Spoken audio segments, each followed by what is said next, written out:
Welcome to the Every Night is Game Night preview series, the show where designers and publishers share their passion and answer critical questions about their Kickstarter projects. If you're on the fence about a pledge, this is the show for you.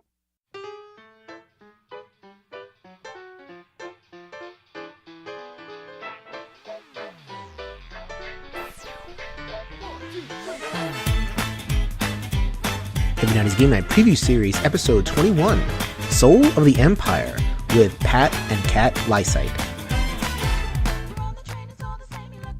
Yo, my peoples, what's up? Welcome back to Every Night is Game Night preview series. I am your host, Jason. Thank you so much for joining us.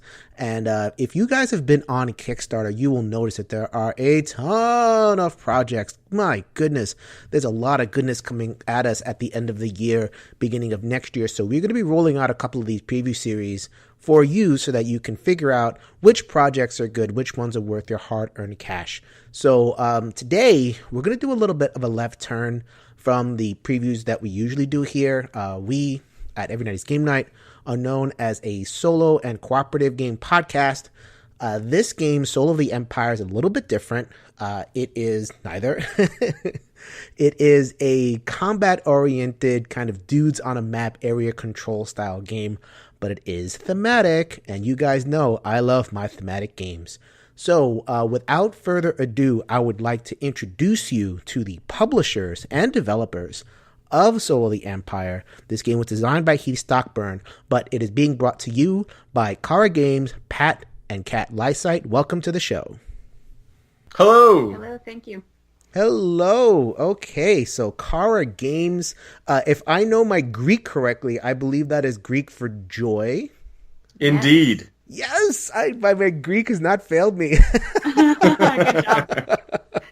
Yep, Awesome. It's the joy that's not based on circumstance. It's the joy that endures through trials. So for anybody who doesn't know about Chara Games, you may have actually heard of a game called Commission, which was released a couple of years ago.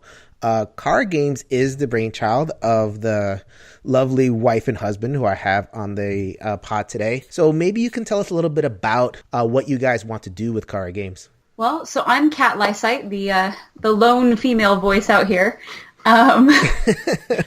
Welcome, Kat. Thank you. So yeah, we got started as a game company, not necessarily because we wanted to produce games, but because we were designers with an idea that the game industry was afraid of. So we brought commissioned to probably close to 20 publishers. And to the man, they said, "This is a fantastic game. How do you feel about us stripping the theme and making it a zombie game?" Oh, not so much. And since our heart was really behind the theme as well as the mechanics, we didn't want to do that. So we got started as publishers because we knew we had a good game, but no one would take the risk on a religiously themed game. Right. Yeah, so we're a bit of a niche market in that we make games that address Christian topics, but we specifically do it from a standpoint that is friendly to non-Christians. And we play test our games with non-Christians, and we take their feedback. And we have kind of two goals. The one goal being that anyone of any faith background can sit down and play our game and have a great time and build relationships with the people around the table and maybe learn something about history or about something that's happening in the world. But the second idea is that a Christian can sit down and play our game and learn something that they wouldn't normally learn in a church kind of setting. So it's both a resource for a Christian and just a fun thing to play for anyone out there. Awesome. So, the whole Christian thing, so it comes from your personal faith backgrounds, right? Yes. Correct. Yeah. Tell us a little bit more about how that kind of came together for you guys in the formation of Commissioned. Well, it's so I had designed a previous game and finished that cycle and came to Kat and said, I'd like to do another one, but I would really like to do it with you because, let's be honest, game design and testing takes a lot a lot of time. All of his spare time for a year. I lost him. It was impressive. So I want to do it with you. And looking around the board game community, I noticed that there are amazing games about everything under the sun except anything that touches religion. Like anything that touches that, it's like the third rail. Nobody will touch it. Nobody will deal with it. I thought with the mechanics that are out today, we can do better than Bible Scattergories. We can do better than Bible Trivia Pursuit. Like this is a whole. It's a travesty, and we need to fix this. So let's take a look and see if we can do a Christian themed game, but make it accessible to anyone who wants to play. And that's kind of where Commissioned came from, because it tells the story of the first century church. It doesn't pass judgment on it. It's not about the theology. It's just, this is what happened in the first century church. And whether you're a Christian or you're not a Christian, what those people did changed the face of Western civilization. And it's an important data point, but it's a story that we don't really tell, even in the church, a lot of times. And so, how did the gospel spread after the New Testament was written? How did what challenges did they face, and what were the obstacles, and how did they overcome those? What happened? And so, you can read an 8-inch thick book, or you can go to seminar after seminar of rather dull history lectures, or you can sit down and play a game. And I'd rather play a game. So that's kind of where it came from. Although you have to wonder why Mount Vesuvius is erupting in the middle of Jerusalem. Right. Every once in a while, something weird happens. We're gonna on the podcast, on the main podcast, we're gonna talk about Commission. So we don't bog it down too much. We do want to give context though, because Commission and Chara Games, that kind of it tells a story of what you guys are trying to do. And not only does Commission kind of play a role in the founding, it will play a role in the Kickstarter for Soul of the Empire, and we are going to get to how Commission plays into Soul of the Empire at the end. People are saying, Jason, talk about Soul of the Empire, please. I'm here to talk about the game. So it is now here. So it's live on Kickstarter right now. Maybe give us the executive summary and then we can dive in. Sure. So Soul of the Empire is a 2 to 4 player, 2-hour asymmetric strategy and combat game set in 54 AD. So you've got the Romans, the Jews, the Christians, and a coalition of outside cultures, Germanic tribes, Goths, and Parthians, all trying to do different things in the same battle space. They have different objectives and different asymmetric advantages that they can use to achieve those objectives. So it tells the story of the clash of cultures that occurred in that first century that ultimately led to the fracturing of the Roman Empire, and kind of explores the different worldviews within that century. What's really cool about the game is that thematically it allows us to depict and present each faction as they viewed themselves. So, for example, when we talk about the Germans or Germanic tribes, the Goths and the Parthians, the Romans would have called them barbarians and would have dismissed their culture and their religious beliefs and their political system. But they actually, each of those three agents had a robust culture of their own.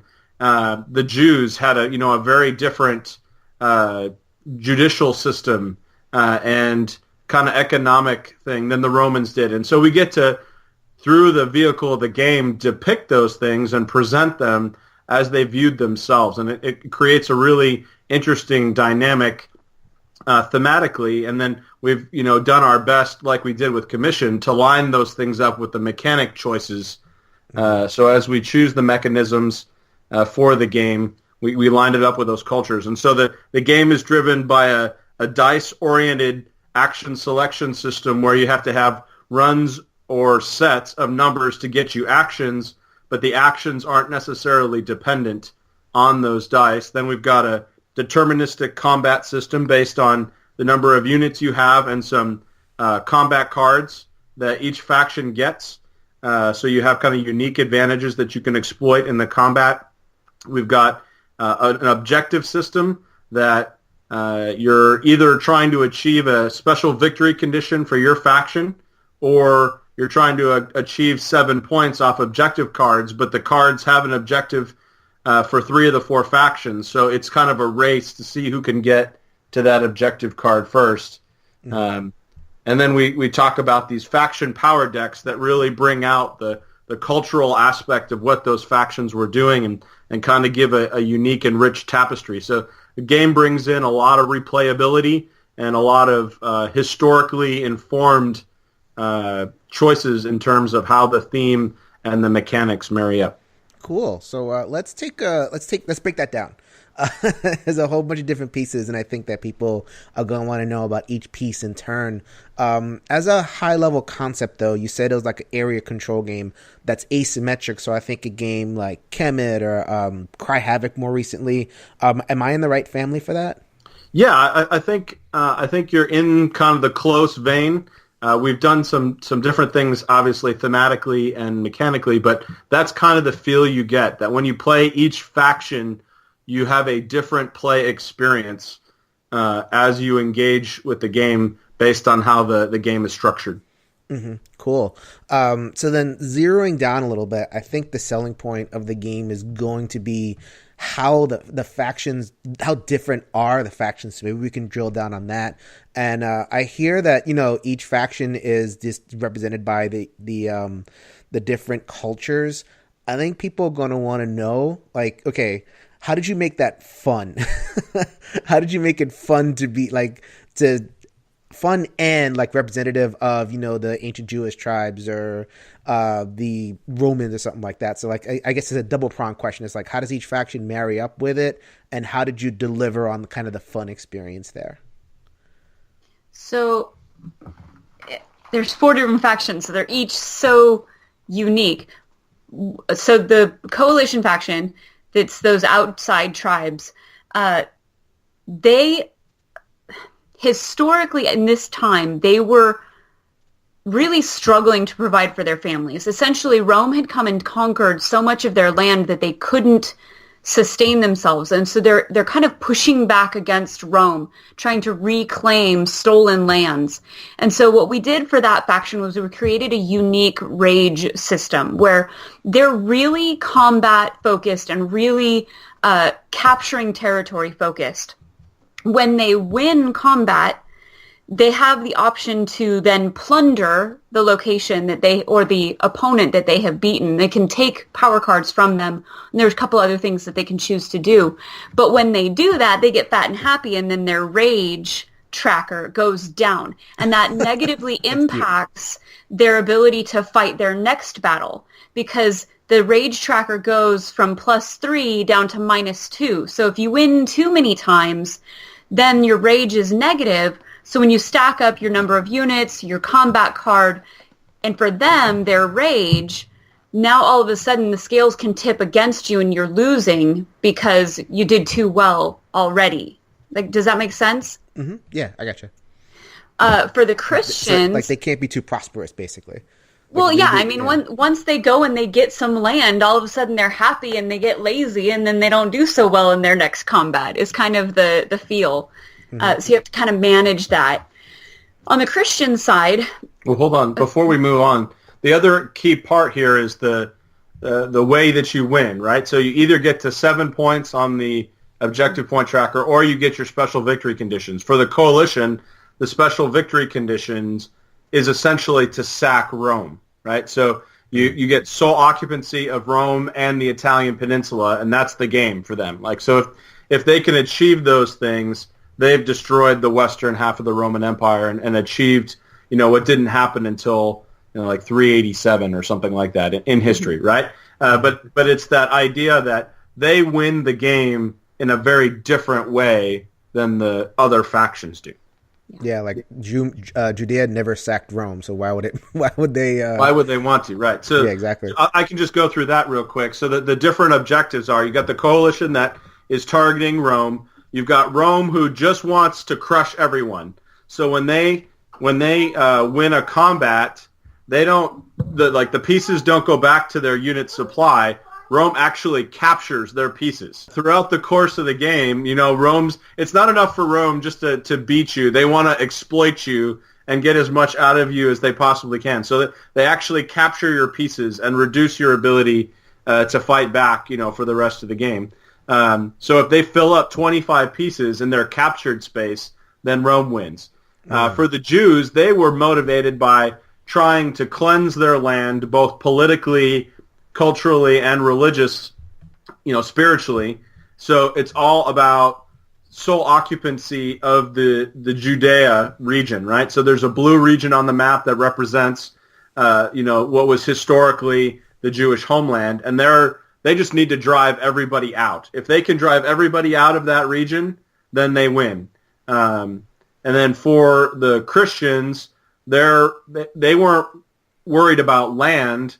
They weren't really worried about riches or power. Their goal at that point in the church was to spread the belief. And so they're a very small faction. In the whole game, you only have 15 pieces that you can move around the board at any one given time as the Christians. That's really small in the context of the game. Right. So the Romans have 50. The Jews have access to, off the top of my head, they can have a maximum of 36, and then the coalition has 25, but the Christians are at 15. So you're very peace limited because the goal is to spread out and to convert other pieces. So when the Christians win combat, instead of killing the pieces, you are swapping out the pieces that you've defeated for Christian pieces. And then you have to spread those pieces out as you continue.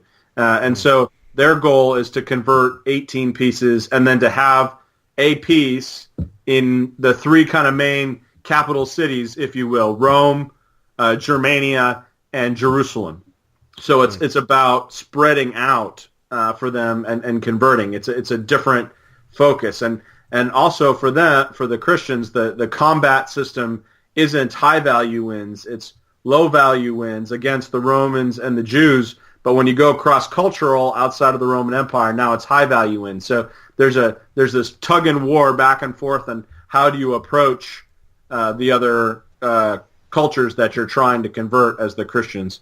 So you asked specifically about the Jews. So they're oriented, their faction is oriented to reclaiming their homeland, but they're also oriented and very efficient at and very industrious kind of people. So they will take advantage of other revolts that happen within the Roman Empire to distract Rome from kind of what they're trying to accomplish.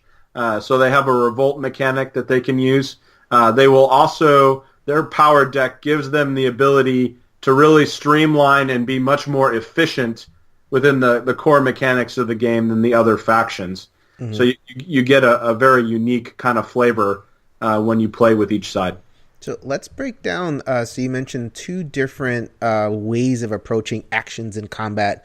So let's break those down. The first one is the actions, which you have dice on there. So when I looked at the Kickstarter, and I know other people are going to do this, they're going to look at the Kickstarter, they're going to see the dice, and they're going to think, oh, it's like Risk, where you roll dice in order to resolve stuff.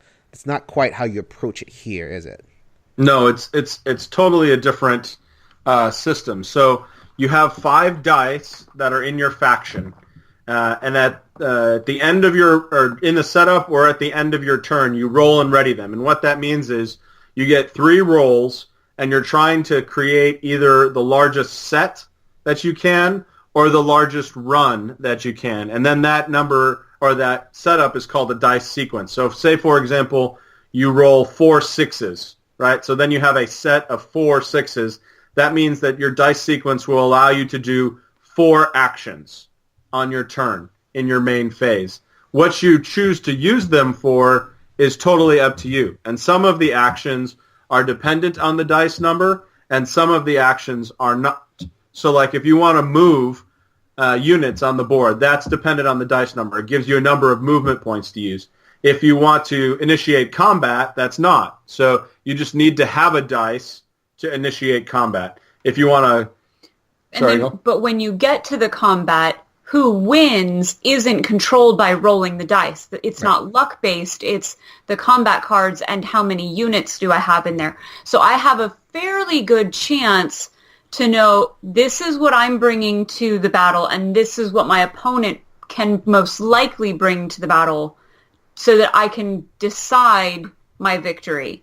Whereas in Risk, you're just dependent on the dice roll. Well, and the other thing that keeps it interesting is that you have a pretty good gauge on what the odds are, but there are power cards and some of the combat cards that really can swing things in a way that you do not expect. And so it's a good kind of representation of that fog of war at the strategic level where you may think this is in the bag, but the enemy may have something up their sleeve that you did not anticipate. And the way that you do the combat cards, if I'm looking at this correctly, is that if they have that something on their sleeve, they play it and they can't play it again. Right. So each faction has 6 combat cards, and so when you use one, it gets discarded, and you don't get it back until you've used all 6. So you have to kind of pick your battles. Sometimes you've got to win, and sometimes you just have to absorb a loss in order to kind of recharge your handful of cards. Mm-hmm. So it's really heavily combat. Like, this isn't like one of those things where there's like multiple paths. You said there was 2 victory conditions, but I mean, if you're going to play this game, you're playing for that combat experience. Is that correct? I mean, combat is certainly going to drive a lot of it because it's tied to how you accomplish your objective points for area control and how you accomplish your special victory conditions. So yeah, there's certainly combat in it, but it's I guess it's strategic level combat, not tactical level combat, if that makes sense. So you're not, I mean, the focus isn't necessarily on the battle. It's on what are the ramifications of the battle. That's kind of where the thought is in the game. So it's, it's not about what you do tactically on the battlefield. It's more about, where are your priorities and how do you prioritize things to put yourself in a situation to achieve your objectives, the objectives of your faction. Cool. So I guess bouncing back to the thematic stuff, Commissioned included this book where all of the different event cards, you explained, the historical kind of background to it, and it's woven into the rule book, and it's on the player boards. I mean, it's all over the place. Tell me a little bit about how you wove, aside from the objective stuff, like how did you weave like education, I suppose, or like, I don't want to call it theme because it can be theme, but like I guess building the world that you tried to build. Like, tell me a little bit of how you wove that in there. So the easiest answer to that question is that there's a discussion guide that's going to be included with the game that gives some of the historical background for each of the factions, what was happening in the world, what they were trying to accomplish, why they behaved the way they did. But then there's also a series of questions to get you thinking about, okay, how do the power cards in that faction's deck reflect the culture at the time? Why did they do what they did? And so it's meant to be more discussion-based to really get you thinking about, well, how did that power deck flavor the whole experience, and how does that reflect reality or not? If you are, you could disagree with us in the way we present the information, but it's less teaching and more you wrestle with the material. You decide how that flavor came out. Yeah, I mean, all the faction cards have titles that kind of place them in history and tie to what the faction was culturally trying to achieve, but it doesn't go.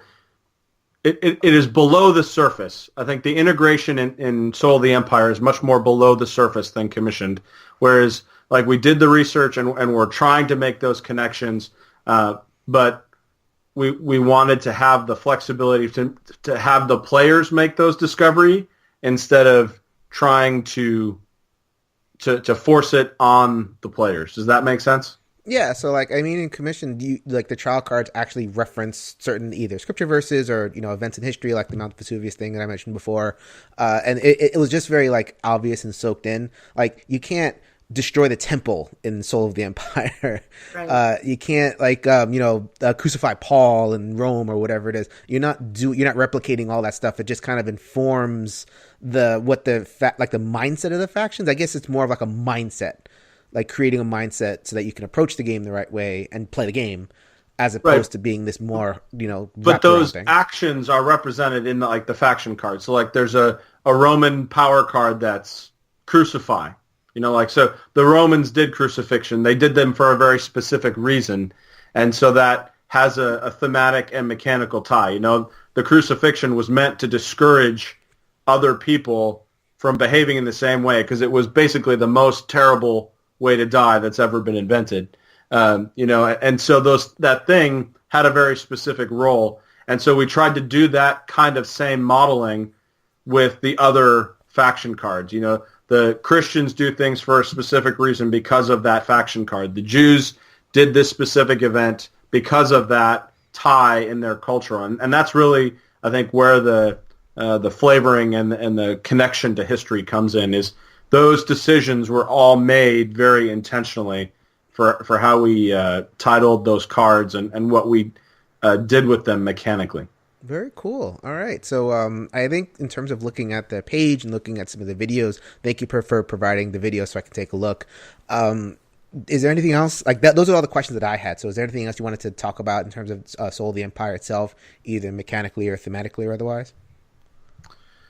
We're very excited with how it's come together. It's been as you can imagine, something this kind of big takes a while to put together and to fine-tune.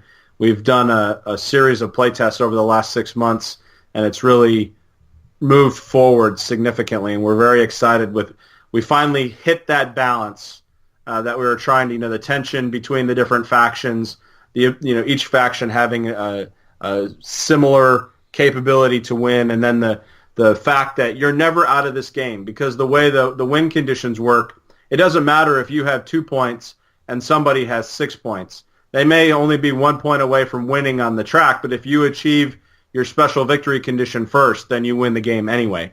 And so there is always a path forward to pursue in the game. And so it's not like Risk or Axis and Allies, where just because you lose combat in the opening 2 rounds, you're going to lose the next 2 hours of your life and not have any hope, right? In this game, you're in it the whole time, and it creates a very interesting dynamic back and forth. Kind of reminds me of Blood Rage in that way. So like you can win by losing type thing. Yeah. Not quite to that extent, but I like the Christians, for example, they don't have to win all their combats and stuff like that. Right. Yeah. No, you're going to lose and you're going to win, right? I mean, that's the function of the game. It's who makes the better wins and the less bad losses. Cool. All right. So that is not the only thing you're offering here with Soul of the Empire. You are revisiting Commissioned, which is a hard game to get. You have to kind of look in a couple of places in order to get the game. But you will be offering Commissioned as an add-on, I believe, in this campaign. Yeah, so we're very excited because Commissioned has just sold out of its second print run. And so we are looking to reprint Commissioned at the same time we print Soul of the Empire, which means that we're adding it as an add-on into the campaign. And we also, for the first time, having a cost-effective way of getting Commissioned to Europe. So I don't know if you have any European listeners, but this is a unique opportunity to get it overseas as well. Oh, we actually have I've gotten mail from Belarus and from Ukraine, all sorts of other places. So yeah, we do have some people. I got a mail from I think Uruguay. It's like, whoa, we have a listener in Uruguay. That's awesome. Very cool. That's pretty cool. So yeah, a lot of your EU listeners, they kind of have their ears pricked up. It's like, can I get this? It's nice to know they might be able to get this too. Yeah, we are partnering with Happy Shops out of Germany for the fulfillment of all the non-US, non-Canada backers, and so we are very excited because we've had trouble getting to the EU. It's just been, I could tell you sob story after sob story of trying to work distribution, and we think we have finally figured it out, and so we're very excited. and you have a bonus. Yes. Bonus. That's right. So we have 3 games out there. We have commissioned. We also have 3 seeds, and we have the social deduction game unauthorized. Mm-hmm. And so inside Soul of the Empire, each of those is getting a 2-card promotional expansion that will only be available in Soul of the Empire. So there'll be 2 trial cards for commissioned. There'll be a crop and event card for 3 seeds, and then there'll be a new character and a new experience card for unauthorized. So if you're familiar with any of those games, Soul of the Empire has something you might be interested in. All right. So people who are wanted to get more commission, people who are interested in the very just like rich thematic integration that is offered by this game, you're going to have a lot to look forward to. So yeah, I think that's going to wrap it up for us. I mean, this was a really great introduction to the project. And, you know, I think that I hope anyway that people are into the theme stuff as much as I am, and they're looking forward to it as well. Thank you very much for having us. It's always fun to talk about the games we're getting ready to release. And that's going to do it for another episode of the Every Night is Game Night preview series. Once again, thank you so much for joining us. Thank you to Pat and Kat. Don't know if you heard in the background at some point during the interview, there was the remnants of a child insurrection that was suppressed during the interview, but we were able to get through it. And we really hope that you learned a lot about the project and got the information you need to be able to figure out if it's worth your hard-earned cash. So if you wanted to get in touch with Pat and Kat, you can go to charagames.com. That is CHARA Games, one word.com. You can also check out the Kickstarter. It is live as we drop the episode, and they're available on all the social medias as well. I'm sure they'd love to hear from you. So if you wanted to get in touch with us here at Every Night is Game Night, we are available on the Twitter, ENGN_podcast. Check us out on Facebook. Check us out on BGG. I'm always posting, and Anthony is, puttering around there as well. We're always willing to engage, get some ideas for the show, get some ideas for segments. If you know of any Kickstarter projects, or if you are running a Kickstarter project, we are more than happy to spend some time and get the word out about that. And yes, I'm going to ask for this every single time, and I'm going to say that every single time. Please go onto iTunes, Stitcher, wherever you are listening to this podcast. Give us a rating, 5 stars, or however much you think we deserve. It really helps us. We've gotten a couple of ratings, so every little bit helps. Every little bit adds to our visibility, and we are very appreciative. Anything that we can do to spread the word about these awesome games, these thematic games, solo, co-op, however it goes, we are all about it. So that is it.